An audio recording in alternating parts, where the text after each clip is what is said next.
السلام علیکم ورحمۃ اللہ وبرکاتہ. الحمد للہ رب العالمین وبہ نستعین وصلی اللہ وسلم علی نبینا محمد وعلی آلہ وصحبہ اجمعین وبعد. اللهم انفعنا بما علمتنا وعلمنا ما ينفعنا وزدنا علما وعملا وهدى وتقنا یا کریم اللهم آمین. دروس رمضان کے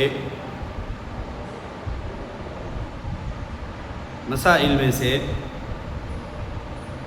جو سوالات اکثر ماہ رمضان میں کیے جاتے ہیں ان میں سے ایک اہم مسئلہ کئی بار ہوتا ہے وضو کرتے ہوئے کچھ قطرہ یا کچھ حصے بغیر اختیار کے ایک انسان کے حلق تک چلے جاتے ہیں، تو کیا اس کی وجہ سے ایک انسان کا روزہ فاسد ہوگا یا نہیں ہوگا؟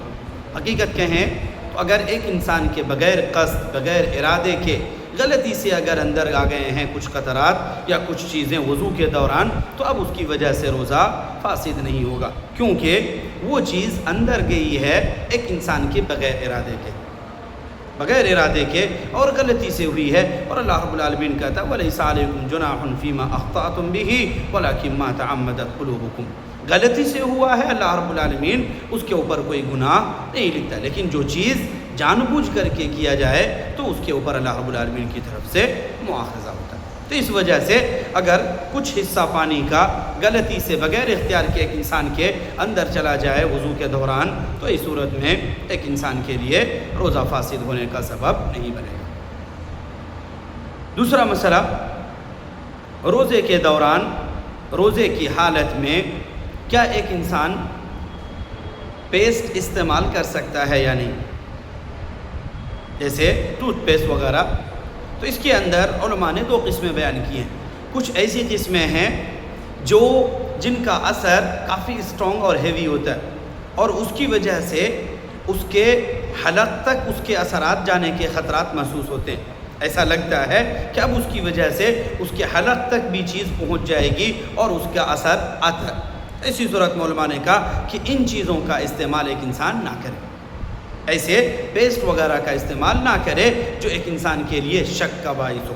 کچھ ہوتے ہیں جو ہلکے پھلکے ہوتے ہیں دانت وغیرہ کے لیے، وہ اتنا زیادہ اثر انداز یا اتنے پاورفل نہیں ہوتے ہیں، وہ منہ کے اندر ہی رہتے ہیں، پیٹ تک چونکہ اس کے اثرات نہیں جاتے ہیں. اس وجہ سے ان چیزوں کے استعمال میں کوئی حرج نہیں ہے اور ایک انسان کے روزے پر بھی کوئی اثر نہیں پڑے گا.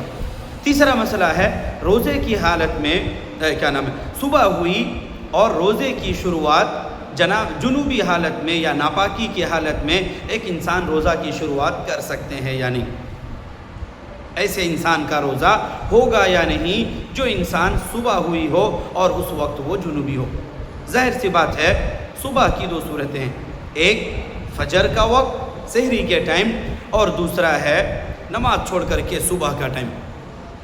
جنوبی ہونے کے لیے دو صورت بھی ہے، ایک شادی شدہ اپنے حاجت پوری کرے بیوی کے ساتھ رات کے حصے میں فجر سے پہلے، اور دوسرا حصہ ہوتا ہے احتلام کی صورت میں.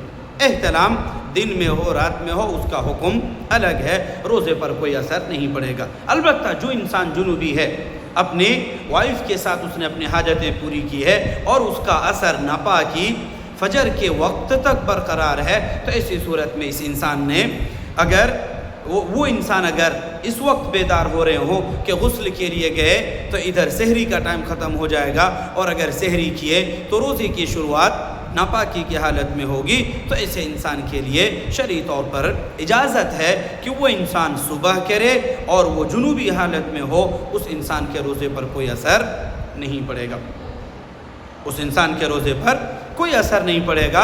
نبی علیہ الصلوۃ والسلام کی بھی کئی ایسی روایتیں ہیں کہ نبی علیہ الصلوۃ والسلام جب فجر کا وقت ہوتا آپ اپنے گھر والوں کے ساتھ ہوتے تھے اور جنوبی حالت میں ہوتے تھے، آپ غسل کرتے اور اس کے بعد روزہ کنٹینیو کرتے تھے، جس کے لیے روایتیں آپ کو صحیح بخاری کے اندر 1925 نمبر ملے گی کہ نبی علیہ الصلوۃ والسلام سے حضرت عائشہ کہتی ہیں کہ کان نبی صلی اللہ علیہ وسلم یدرکہ الفجر فجر آپ کو ملتا تھا یا فجر کا وقت ہوتا تھا، وَهُوَ جُنُوبٌ، اس حال میں کہ آپ جنوبی ہوتے، من اہلہ، اور وہ جنوبی احتلام والا نہیں بلکہ اپنے وائف کے ساتھ ٹائم اسپینڈ کرتے، ثم یغتسل ویصوم، غسل کرتے، نماز پڑھتے اور اس کے بعد روزہ کی شروعات کرتے. تو اس طرح کریں کہ روزہ پر کوئی اثر نہیں پڑے گا. ایسے جنوبی شخص کا جو صبح کرے وہ روزہ مانا جائے گا اور اس کی وجہ سے روزے پر کوئی اثر نہیں پڑے گا.